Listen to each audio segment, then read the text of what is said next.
Amigos, muy buenas tardes. Estamos aquí en Contrapunto TV, que se transmite todos los miércoles a las 13 horas por astl.tv.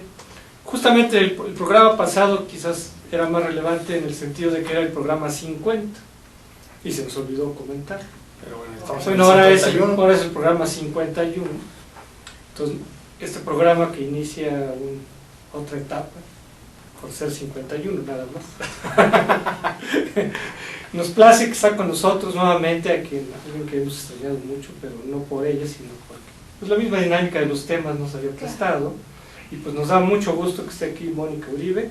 Muchas gracias. Como ustedes saben, ella es comentarista de Telefórmula todos los lunes, ¿verdad? Lunes y viernes. Ahora ya los viernes también. Los viernes. Ah, qué bueno, pues nos da más gusto. Y el nuevo horario de las 3 de la tarde. Sí.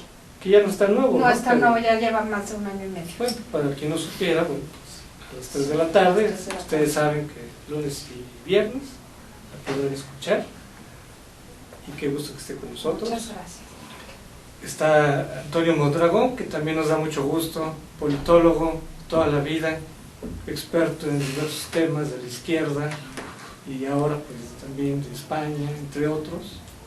Y los que se presten y se acumulen esta semana. Y más los que se acumulen. Y bueno, pues Óscar Valencia, que es nuestro analista política de cabecera. Gracias, Enrique. Y bueno, pues ya sin mayor preámbulo les comentaremos que tenemos dos temas para este día. Y por esa razón hoy no vamos a contar con la gustada sección de la encuesta de la semana. Todos los miércoles al final comentamos algunas de las encuestas relevantes. Pero como hoy tenemos dos temas y dos invitados, pues no nos va a dar tiempo y pues se los vamos a quedar a deber para el próximo lunes, en fin, para el próximo miércoles. En fin, que aquí Óscar ya está procesando varias encuestas de interés. Y bueno, pues los dos temas que tenemos ahora son, uno de ellos es la gira papal, que ustedes saben que tuvo varios momentos estelares, y pues las elecciones en Cataluña, que también es un tema de gran relevancia, que merita un comentario. Bueno, pues vamos a empezar con la gira papal, y bueno, pues tenemos una de las expertas en esos temas, Mónica, a ver qué primer saque nos ofrece. Híjole, fue una gira apoteósica.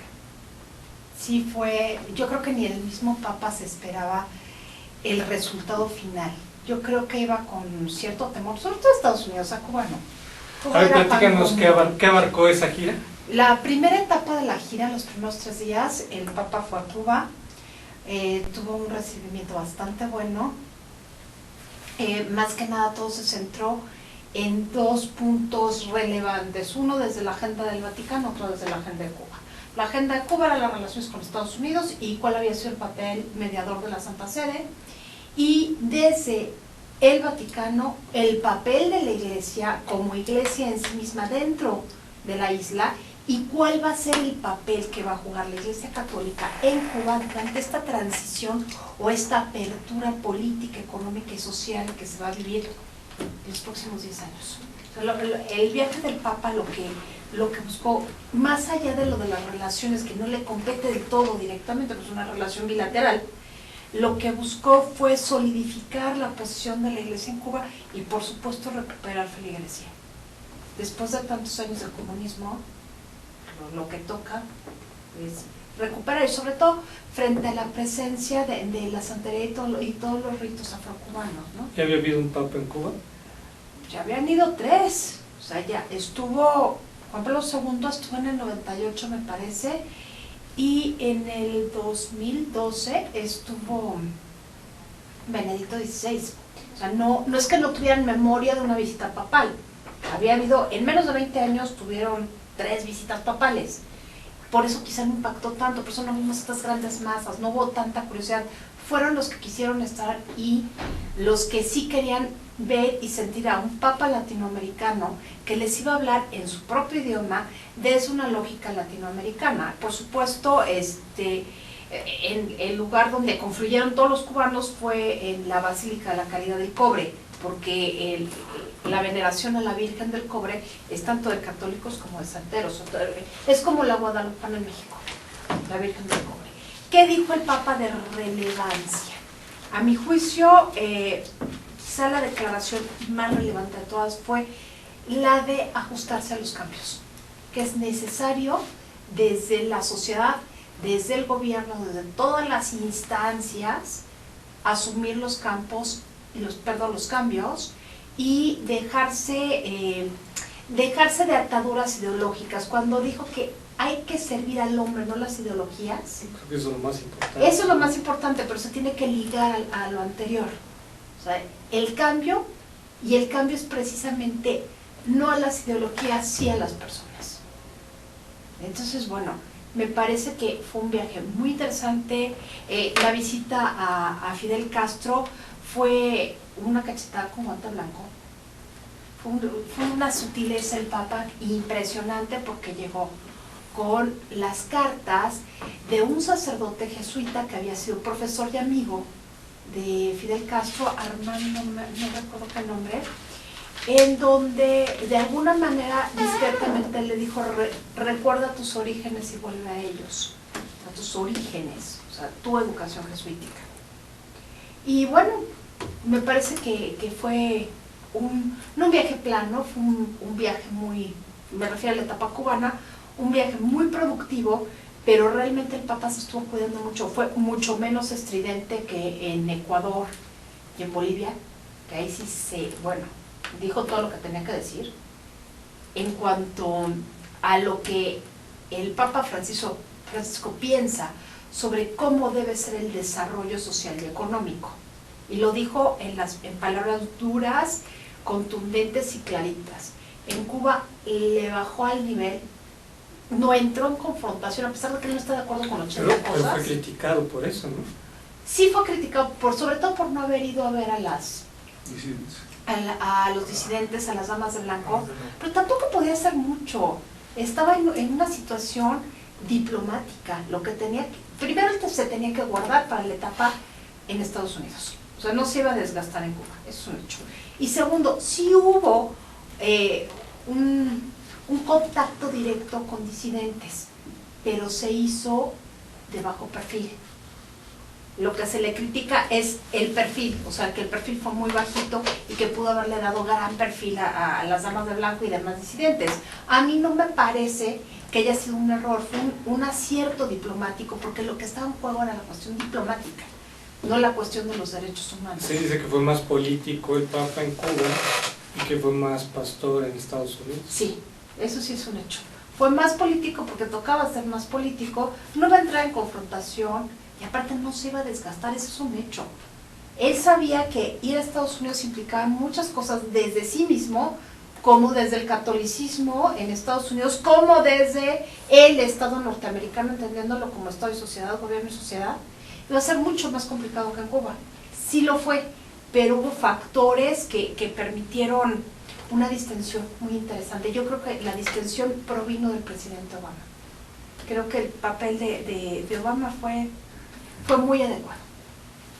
Yo creo que, si bien hubieron voces ahí que criticaban el hecho de que no se reunía directamente con disidentes, me parece que ayuda mucho a su capacidad de gestión para futuros temas que haya que tratar o mediaciones de los disidentes con el gobierno castrista.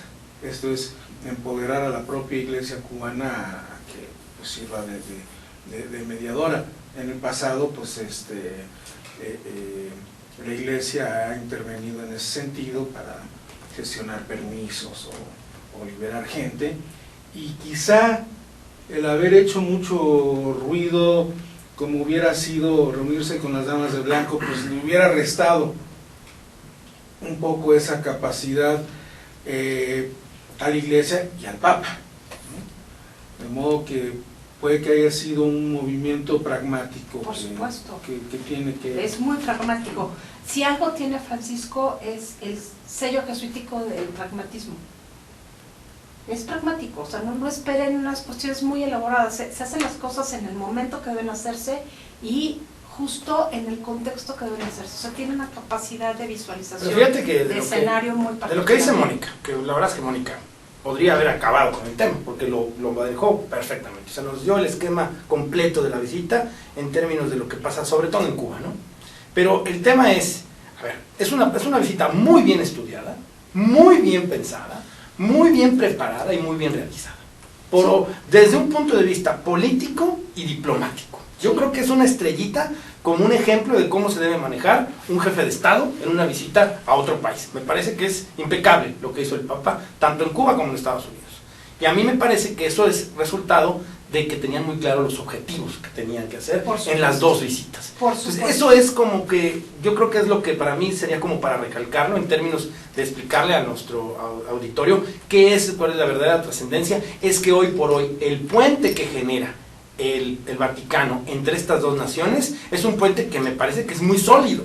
Al final de cuentas, como vayan caminando las relaciones, yo creo que es un referente la visita del Papa y a lo mejor en un momento dado las gestiones que se pueden hacer de parte del mismo Vaticano en este tema que es Estados Unidos-Cuba. A mí me parece que es extraordinario. Yo creo que ubicaron muy bien el problema, cuál iba a ser su función y cuál era el objetivo. Y a mí me parece que eso es lo que habría que recalcar. Coincido contigo, verdaderamente.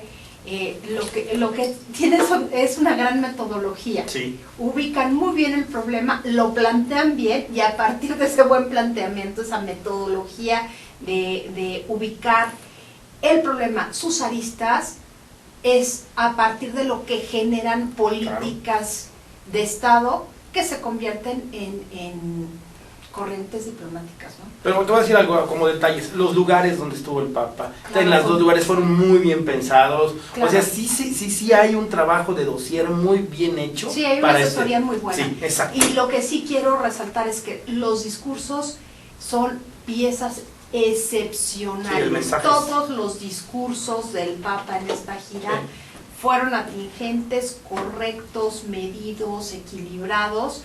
A todo el mundo le pegó y a nadie le pegó. Sí, porque Se si querías te ponías el saco y si no querías, la dejabas pasar. Claro. Uh-huh. Pero no hay esta cuestión estridente de busquemos culpables, no. No.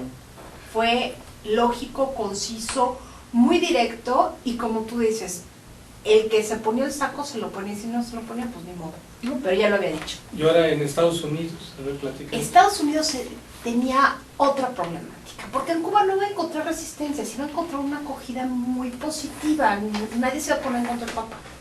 En Estados Unidos sí, y la principal fuente de insatisfacción eran dos grupos completamente antagónicos, los católicos hipertradicionales y los grupos Liberales. lésbico, gays, más que liberales, lésbico, gays, pro aborto y todos estos grupos que no se pueden poner en contra del Papa como tal, porque hay aspectos que coinciden con él. Claro. Pero en la cuestión de la moral sexual, pues no coinciden. Pero estos se callaron, este segundo grupo se cayó. Estuvo muy fuera de los reflectores. Pudo haber sido estrategia gubernamental de no darles espacios, pudo haber sido estrategia social de no darle espacio, pero los conservadores sí estuvieron muy al alba tratando de buscar equivocaciones. Pero no solo los católicos. No, todos. ¿no? Todos. O sea, tratando de buscar equivocaciones del Papa para podérsele ir encima. Pero yo creo que él se vacunó en el viaje de La Habana a Washington, cuando dijo, bueno, todo el mundo cree que yo soy de izquierda, pero yo no soy de izquierda.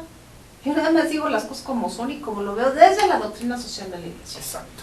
O sea, él tenía un escudo grande, un escudo de más de 100 años, desde la aparición de la Rerum Novarum en 1891.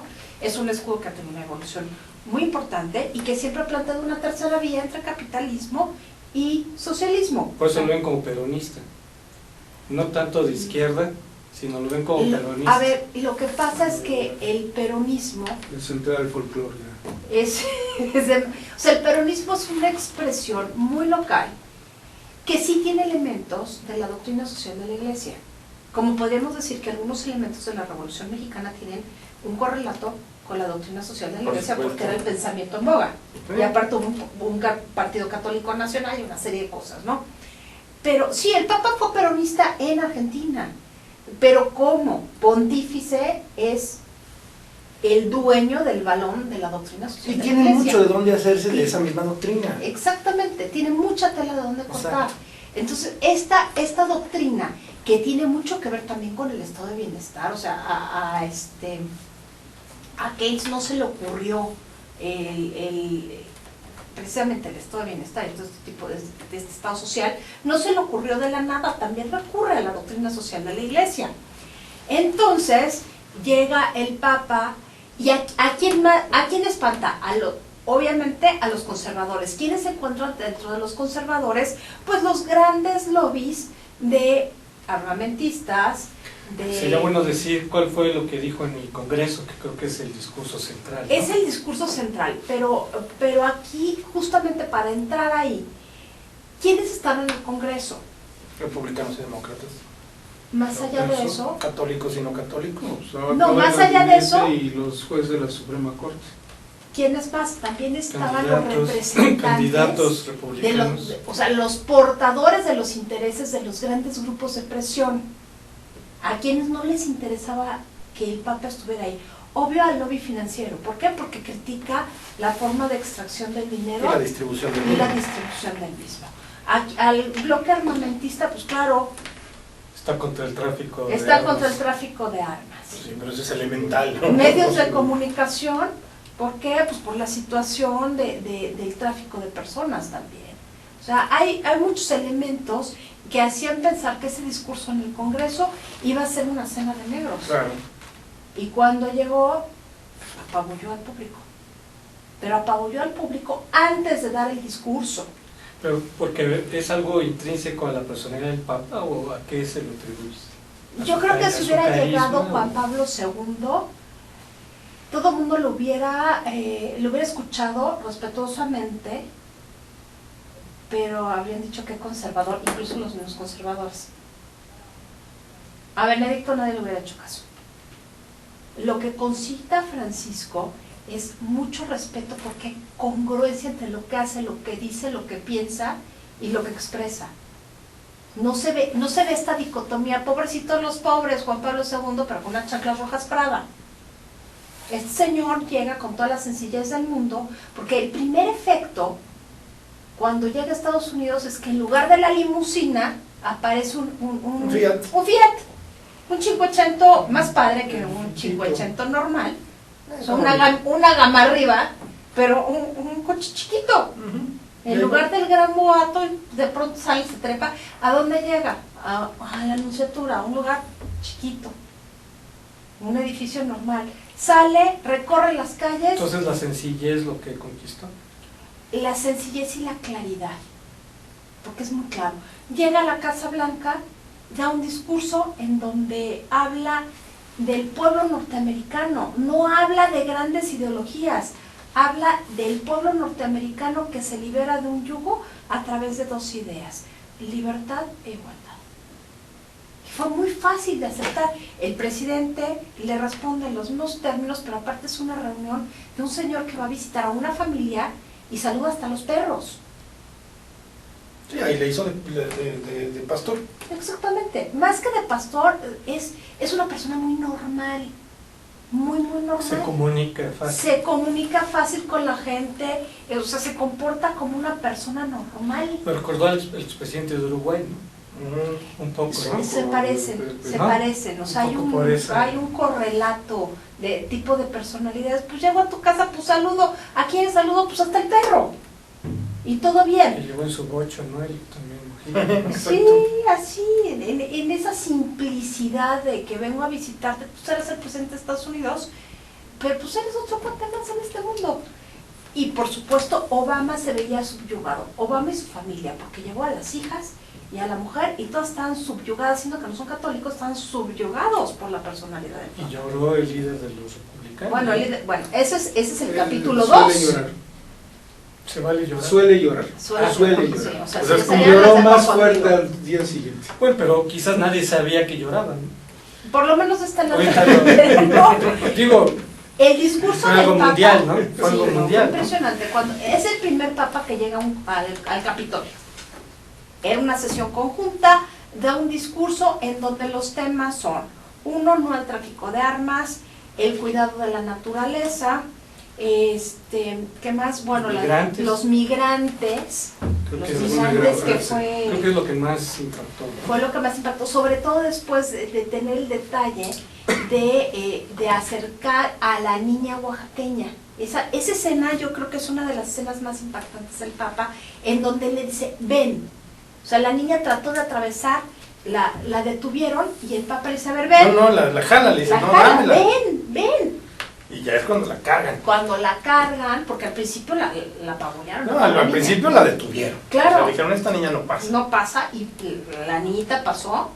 Y aparte, el detalle de la niña que iba vestida de mixteca, o sea, que esa niña simbolizaba todo lo que tenía que simbolizar. Niña, mujer, indígena, o sea, mi hija de migrantes, nacida en Estados Muy Unidos. elocuente la niña. Amigos, Desgraciadamente, vamos a tener que hacer un corte. Dato. Todavía está muy padre este tema, que se está yendo al fondo de muchos asuntos. Estamos aquí en Contrapunto TV, estamos aquí charlando y realmente aprendiendo mucho aquí de Mónica, que nos está Ilustrando. nos está desnudando lo que fue realmente la gira papal. Regresamos.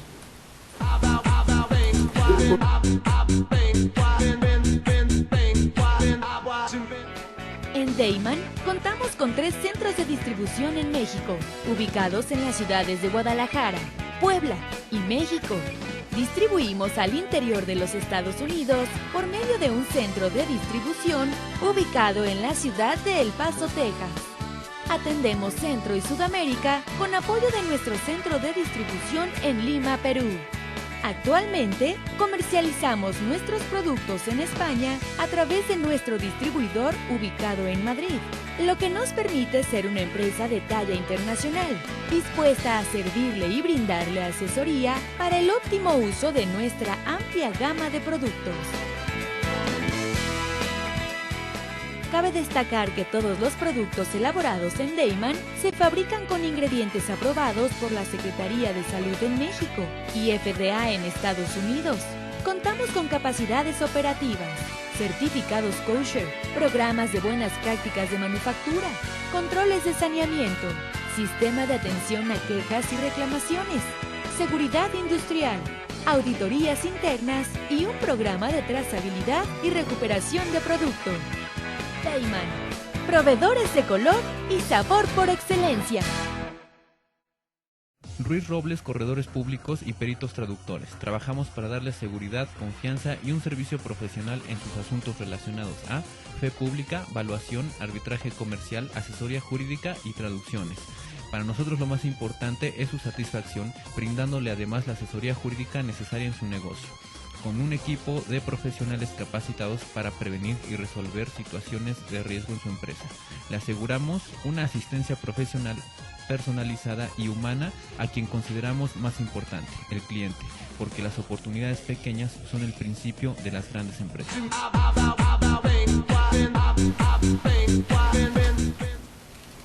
Amigos, estamos de regreso aquí en Contrapunto TV. Estábamos aquí ya en la etapa del discurso, el momento estelar de la visita papal en el Congreso de Estados Unidos. Aquí estamos platicando sobre eso, sobre los mensajes.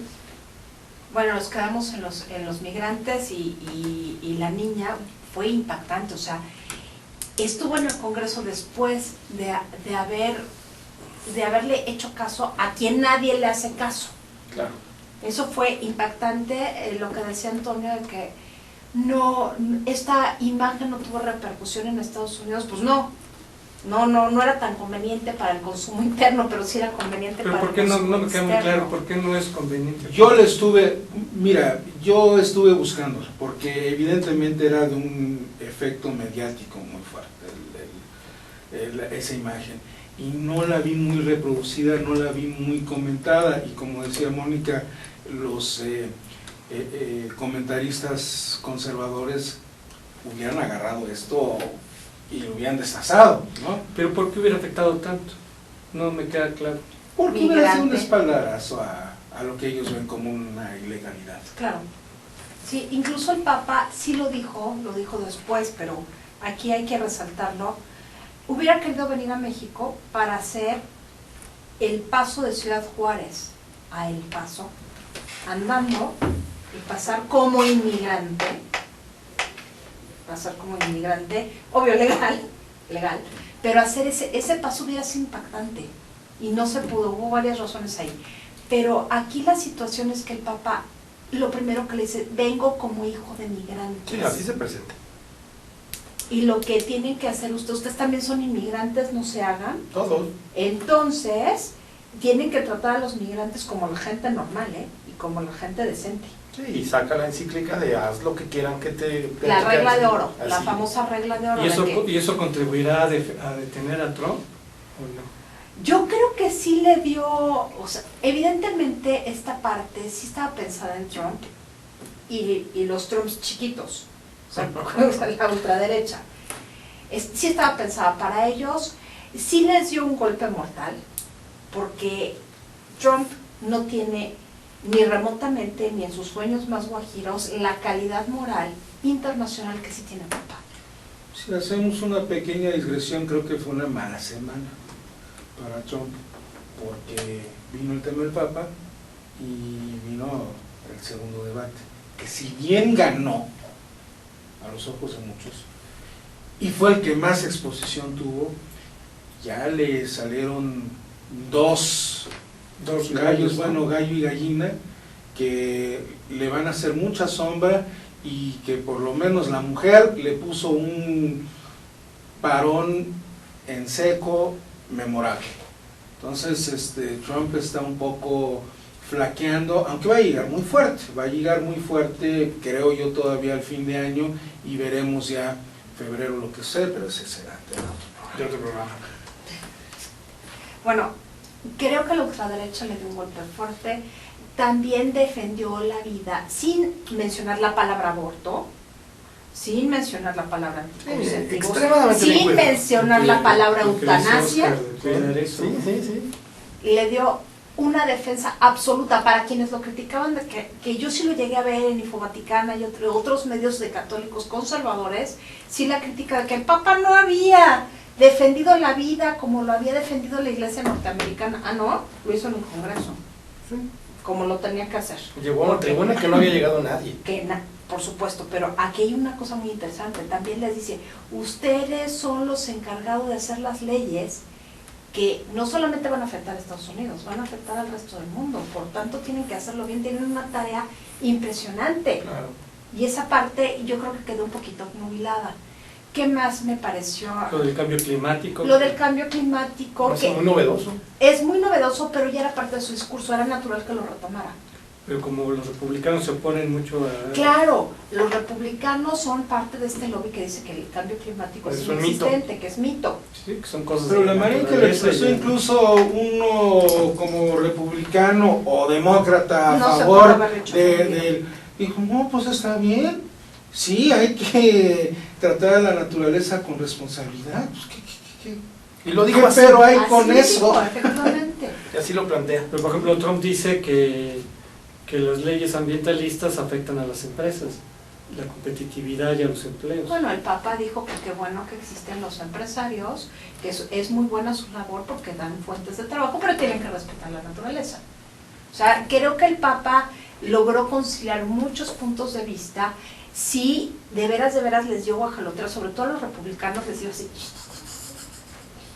pero también a los demócratas, sobre todo en la cuestión porque justo antes, el día anterior, había ido a visitar a las hermanitas de los pobres que tienen un hospital y que se han visto obligadas por el Obamacare a proporcionar anticonceptivos y canalizar para la realización de abortos en su propio hospital, con lo cual no están de acuerdo y ya metieron un habeas corpus, que es el equivalente norteamericano al amparo, contra la administración Obama. Entonces, él les da un espaldarazo a estas monjas.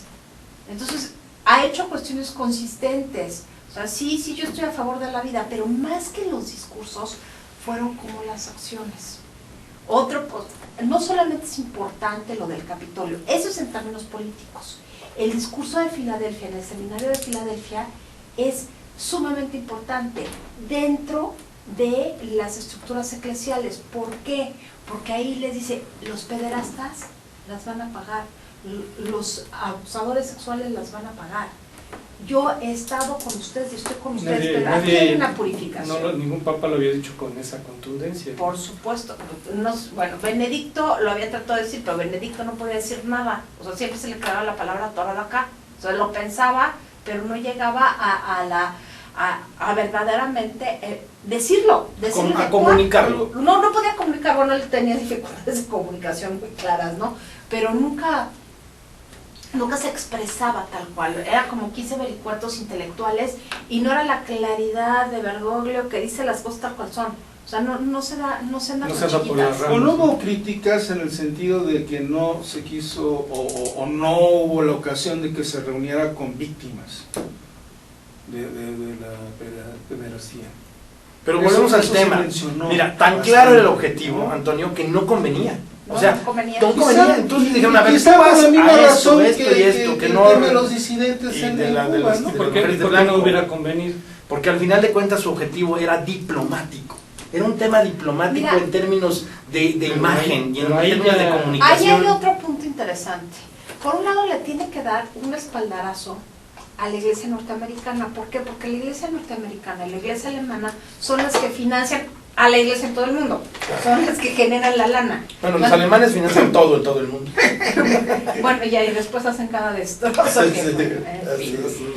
Bueno, el caso es que les dice a los obispos en la canonización de Serra, a ver, ustedes han hecho una labor ejemplar. Si han hecho una labor ejemplar, porque han evangelizado todo aquello desde nada. O sea, hay que recordar que en Estados Unidos en 1870 ser irlandés y católico era prácticamente ser criminal. Sí. Y la Iglesia Católica ha logrado que ahorita 5 miembros de seis miembros de la Suprema Corte de Justicia sean católicos. Si es que la Iglesia ha logrado que el vicepresidente Joe Biden, el vicepresidente Biden también es católico, que yo creo que va a terminar siendo el candidato presidencial, pero en fin. Bueno, luego haremos una discusión. Pero esto le da un empuje. Sí. Por supuesto. ¿Qué es lo que pasa? La Iglesia es la única institución a la que se pueden acoger los inmigrantes irlandeses, alemanes, los que fueran, pero católicos, que les ha dado la base para poder sobresalir en la sociedad, y lo han hecho. O sea, no puede negarse ese papel de la Iglesia Católica en Estados Unidos. El que su feligresía haya crecido, no solamente en número, sino en calidad. Y en participación. Y en participación política, social, X, lo que ustedes quieran. Bueno, les tenía que decir, a ver, señores obispos, yo los apoyo, pero ustedes tienen que poner de su parte. Entonces, el discurso fue gradual, porque cuando estuvo con religiosos y religiosas, les dijo, yo comparto, eso fue en Nueva York, en la vigilia, antes de ir a Naciones Unidas, yo comparto con ustedes la vergüenza de todas las atrocidades que se han hecho. ¿Por qué? Porque ¿cuántas monjas no han sido violadas? Que no se dice. Que no es un tema tan relevante. ¿Cuántos seminaristas han sido violados por sus superiores? Que no se dice. ¿Y cuántas veces, y eso tampoco se dice, hay supuestas víctimas que no son tan víctimas, que finalmente han logrado deshacer reputaciones de clérigos que no han hecho nada? Digo, la gran mayoría son reales, pero también es cierto que la Iglesia ha pagado en metálico una cantidad ingente de dinero por todas los abusos sexuales. Eso también es cierto. Y tampoco es, o sea, tampoco es que todos hayan sido malos, o sea, también hay cuestiones de justicia. Sí, tiene sus claros oscuros como todos los temas. Como todo mundo. Entonces también esto les dice, y remata en el seminario diciendo, los verdaderos abusadores no van a pasar. Entonces, creo que en términos eclesiológicos, aquí tenemos un discurso muy continuo, que le decía, a ver señores, sí, o sea, yo no vengo a deshacerlos porque tienen cosas buenas. Ojo con esto, estos son los puntos que tienen que ver, y esto también lo tienen que reflejar a la sociedad. ¿Por qué? Porque finalmente la competencia no me está preocupando. Ese es otro punto que dijo. Por eso se reúne en el Ground Zero y hay un rezo interreligioso en donde aparecen musulmanes judíos. Saluda por Yom Kippur, saluda por una festividad musulmana. Eso lo hace desde Washington, porque coincide Yom Kippur con una de las ceremonias en la Catedral de Washington. Entonces, me parece que el Papa hace una gira muy integral en términos eclesiológicos y en términos políticos. Pone en su lugar a todo mundo Y por supuesto, si ustedes se fijaron, de la jerarquía norteamericana, muchos son muy conservadores y se mantuvieron muy al margen y muy institucionales. O sea, no. Hubo como un pacto para no hacerle sombra al Papa y dejar que el Papa desplegara todas sus habilidades políticas con la administración Obama. Que también para la administración Obama fue un espaldarazo que el Papa haya ido y que haya ido desde Cuba, en un momento en que se le estaba cuestionando a la administración, bueno, ¿por qué esta relación con Cuba? ¿Por qué? O sea, desde los republicanos. Sí, porque hay un cuestionamiento muy fuerte al restablecimiento de relaciones con Cuba. Por la cuestión de los derechos Y humanos. hay un cuestionamiento muy fuerte a los acuerdos con Irán. Exacto. Con Irán el Papa no se mete. Pero el mensaje del Papa era justamente el diálogo. El diálogo entre todos. Entre enemigos que han sido antagonistas históricos. Claro. Y el mensaje del Papa fue promover ese diálogo. Ahora, nada más permíteme, la ONU, el discurso entre la ONU, le dio una zarandeada a la ONU singular. ¿Por qué? Porque la ONU tiene más de 60 años y tiene un objetivo claro y se ha dedicado nada más a sacar encuestas y a sacar estudios, pero no hay actividad concreta para la pacificación. Claro. Y Sancionar guerras. Y sancionar guerras, por supuesto. Lo que les dice el Papa es, a ver señores, ustedes tienen que recuperar el sentido original de la ONU. Entonces, también dio guajoloteras en la ONU y llegó de una manera muy afable, primero a saludar a los trabajadores de la ONU, llegó media hora antes para saludar y luego dar su discurso. Entonces creo que fue muy redondo en todos sentidos. Claro. Y que se regresa con no una estrella, sino una estrellota a la Santa Sede, en términos de legitimidad y de capacidad de interlocución a nivel internacional. Además de que todos se querían tomar la foto con él, nadie se iba a quemar tratando de contradecirlo o de opacarlo. O sea, hasta Trump aunque dijo, no falta, hasta Trump dijo me cae bien.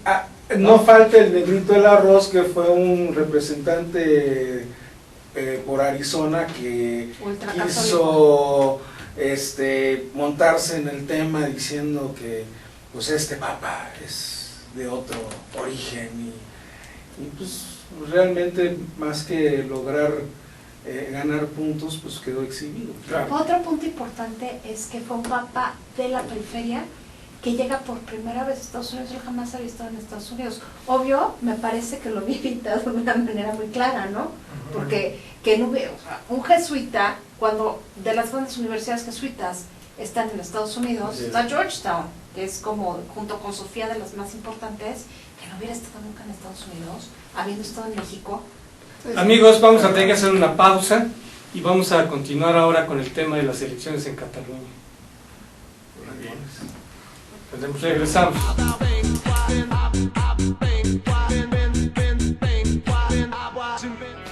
En Deiman contamos con 3 centros de distribución en México, ubicados en las ciudades de Guadalajara, Puebla y México. Distribuimos al interior de los Estados Unidos por medio de un centro de distribución ubicado en la ciudad de El Paso, Texas. Atendemos Centro y Sudamérica con apoyo de nuestro centro de distribución en Lima, Perú. Actualmente comercializamos nuestros productos en España a través de nuestro distribuidor ubicado en Madrid, lo que nos permite ser una empresa de talla internacional, dispuesta a servirle y brindarle asesoría para el óptimo uso de nuestra amplia gama de productos. Cabe destacar que todos los productos elaborados en Deiman se fabrican con ingredientes aprobados por la Secretaría de Salud en México y FDA en Estados Unidos. Contamos con capacidades operativas, certificados kosher, programas de buenas prácticas de manufactura, controles de saneamiento, sistema de atención a quejas y reclamaciones, seguridad industrial, auditorías internas y un programa de trazabilidad y recuperación de producto. Deiman, proveedores de color y sabor por excelencia. Ruiz Robles, corredores públicos y peritos traductores. Trabajamos para darles seguridad, confianza y un servicio profesional en sus asuntos relacionados a fe pública, valuación, arbitraje comercial, asesoría jurídica y traducciones. Para nosotros lo más importante es su satisfacción, brindándole además la asesoría jurídica necesaria en su negocio, con un equipo de profesionales capacitados para prevenir y resolver situaciones de riesgo en su empresa. Le aseguramos una asistencia profesional personalizada y humana a quien consideramos más importante, el cliente, porque las oportunidades pequeñas son el principio de las grandes empresas.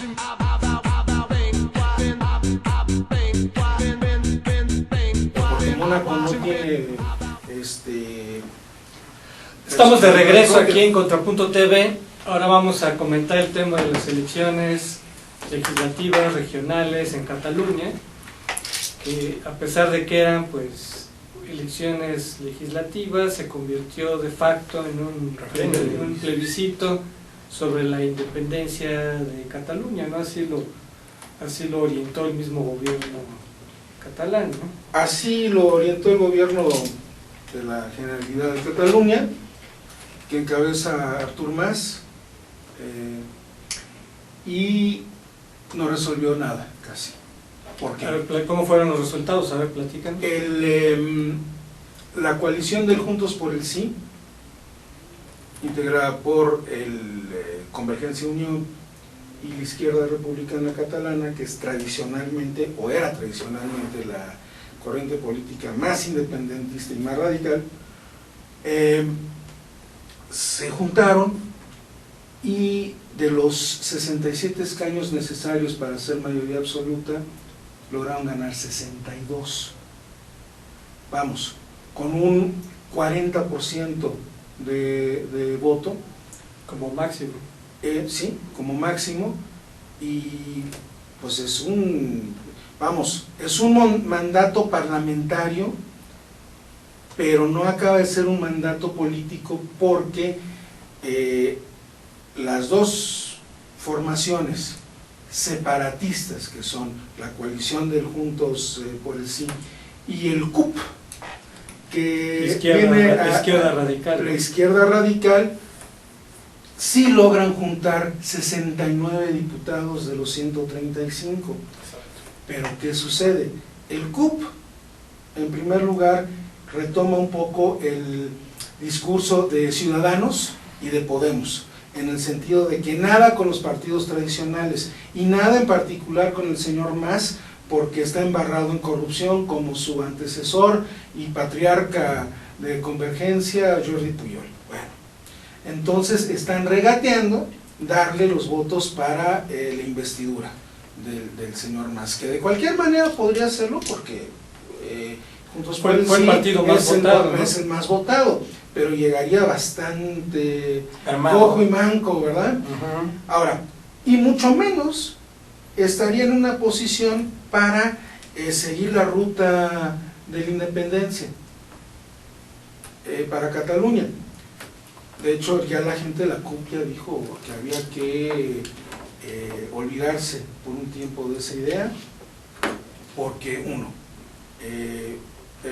no van con Artur Mas, y dos, pues no se lograron las condiciones ideales, que hubiera sido que un 50% claro, del voto popular estuviera a favor de estas dos formaciones, ¿no? Ahora, hay otro factor. Se dice que de la coalición a la que fue Podemos y quizá algunos socialistas pudieran pasarse a efecto de continuar con la iniciativa de independencia, o sea, podrían prestar sus votos no para colocar a Mas como presidente de la Generalitat, sino para seguir la hoja de ruta hacia la independencia. Que es el punto interesante, ¿no? Que se supone que estas elecciones están enrutadas para luego llegar a otro plebiscito. Exacto. Entonces por eso se dice que ganó, pero perdió. Exacto. Sí, si vemos los dos partidos abiertamente españolistas, que serían los dos partidos del bipartidismo español, PSOE y el PP. no pasan de 35 diputados de 135. el Parlamento Es que catalán. En términos culturales, los catalanes son otra cosa. Pero si nos vamos al origen político, no histórico, de este conflicto, en el 2003, con la renuncia ya de Pujol, cuando anuncia que ya no va a buscar ser candidato por Convergencia, después de 20 y tantos años, etcétera, el alcalde de Barcelona, Pascual Maragall, que por cierto vivió una tragedia personal muy fuerte, convoca tanto a Esquerra Republicana como a Iniciativa por Catalunya Los Verdes para hacer una coalición en torno a reformar el estatuto. Aquí está la génesis del conflicto actual, no del histórico. Esto es, en este estatuto lo que van a pedir es que a Cataluña ya se la defina como nación, dentro de una nación de naciones que se llama España, que es plural y que reconoce la identidad y pluralidad tipo País Vasco, culturas, como se refiere al País Vasco. No, porque el País Vasco, recuerda que no firmaron la Constitución justamente porque no se les daba ese reconocimiento. Convergencia en aquel tiempo dijo, este es un muy buen negocio para Cataluña, para la Constitución del 79. Y Pujol desde entonces dijo, la independencia de Cataluña no es viable. Hay demasiados intercambios, sobre todo hay un tema ahí histórico que está atorado, que es el tema fiscal. Entonces, en un momento dado, cuando este estatuto es aprobado por el Parlamento de Cataluña y llega esta formación ya encabezada por los socialistas, que le llaman el gobierno tripartito, ya llega con estas definiciones y con el tema del idioma y cosas que pues eran evidentemente muy soberanas, además que de alguna manera en la interpretación se podía confundir ya Cataluña como quien ejercía la soberanía propia, entonces en contravención del artículo 2 de la Constitución, que habla de una nación de pueblos, la Constitución General Española. De modo que Pascual Maragall, que había de algún modo traicionado al grupo felipista en la sucesión aquella por la Secretaría General del PSOE, al no apoyar a Pepe Bono, que era, digamos, el candidato al aparato, y apoyar a este joven Rodríguez Zapatero, pues dijo, bueno, con este nos vamos a entender, y este sí no trae los atavismos estos de la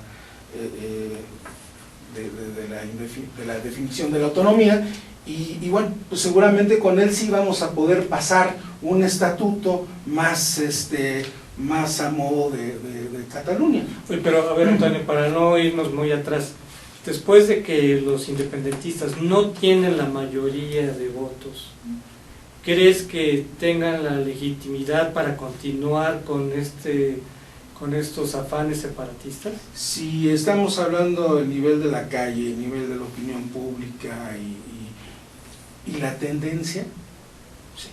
Aunque fuera algo ilegal. Es por esto, voy a esto. Las Cortes Generales modifican el estatuto y ahí empieza el problema. Lo modifican de tal manera que es irreconocible. Aún así se llega a una negociación directamente entre Zapatero y Mas para que el Parlamento de Cataluña lo acepte. Rodríguez Zapatero le ofrece más porcentaje de la recaudación del IVA y más porcentaje de la recaudación general del resto de los impuestos. Que las empresas ya amenazaron con irse. No, el Banco Central de España ya dijo que Cataluña no tendría participaciones del dinero del Banco Europeo, del Banco Central La Unión Europeo. Europea ya Les harían el corralito. Finalmente aquí hay un punto muy interesante, y ese es lo que yo no sé si están viendo los propios catalanes. ¿Cuál es la viabilidad financiera y económica de Cataluña libre? Y otro punto muy, muy interesante, ¿qué va a pasar con la Comunidad Valenciana, que históricamente estaba asociada a Cataluña, y con Aragón? ¿Qué va a pasar? Son dos puntos que no están claros, que son cuestiones históricas, pero que todavía pesan, pero lo que es qué va a pasar de las finanzas, sobre todo porque hay una alta concentración de industria en Cataluña, de comunicaciones, es como el Monterrey. Es el va a ser- 20%. Es el 20%, que es mucho en términos de PIB per cápita, es muchísimo. ¿Qué va a pasar? Sucede un poco el paralelo ahora sí con Escocia. Exacto, es a lo que iba yo. El tema de la tosudez de ambas partes es porque no hubo diálogo una vez llegado Mariano Rajoy al gobierno. Entonces, con Zapatero, bueno, los catalanes dijeron, nos engañó. Pero bueno, pues le siguen arrancando concesiones, sigue habiendo un proceso de diálogo. Negociación. Con Rajoy se cerró completamente la opción. A mí, en lo personal, gente metida en la política de Cataluña me dice, si Rajoy, cuando está el fallo del Tribunal Constitucional, dice, ok, vayan y hagan su referéndum, hay un voto mayoritario por el no, justamente por estas condiciones. Pero van palo, tras palo, tras palo. El tribunal te dice que no puedes definirte como nación, que no puedes imponer tu propia cultura en tu país, que no puedes definirte como quieres hacerlo, pues los han orillado a que gente que hace 3, 4 años tenían una posición más moderada y que ponían en la balanza este tipo de consideraciones fiscales y económicas, ahora se han tirado al nacionalismo, ¿no? Y no al nacionalismo tipo convergencia, que era la profundización de la España federal, de la España de los pueblos, pero con suficiente autogobierno. No, van hacia la independencia, ¿no? Y realmente en Cataluña la única formación política local que ha dicho no y que ahora tuvo una votación considerable del 25% fue Ciudadanos, porque el PP que bajó y el PSOE que bajó también un par de diputados, pues son vistos como entidades nacionales, ¿no? Son españoles a final de cuentas, aunque uno se llame Partido Socialista de Cataluña y el PP también le hayan puesto de Cataluña. Bueno, amigos, pues vamos a tener que dejar todavía pendiente este tema, que da para mucho, ¿verdad? Muy candente. No se mencionó el caso de Quebec, por ejemplo, ¿no? De que el separatismo ahí también ya tuvo consecuencias Había una económicas. banderita ahí de la flor de lis en los festejos. Y bueno, amigos, pues les prometemos que vamos a seguir sobre estos temas. Agradecemos mucho la participación aquí de nuestros panelistas, de nuestros expertos, que aprendimos especialmente mucho en este programa. Los dejamos aquí en astl.tv con Si Yo Fuera Servidor Público, con Miguel Muñoz, y hasta la próxima. Gracias. Hasta luego, le mandamos un saludo a Leti Cuba que nos ve. Perfecto. Pues,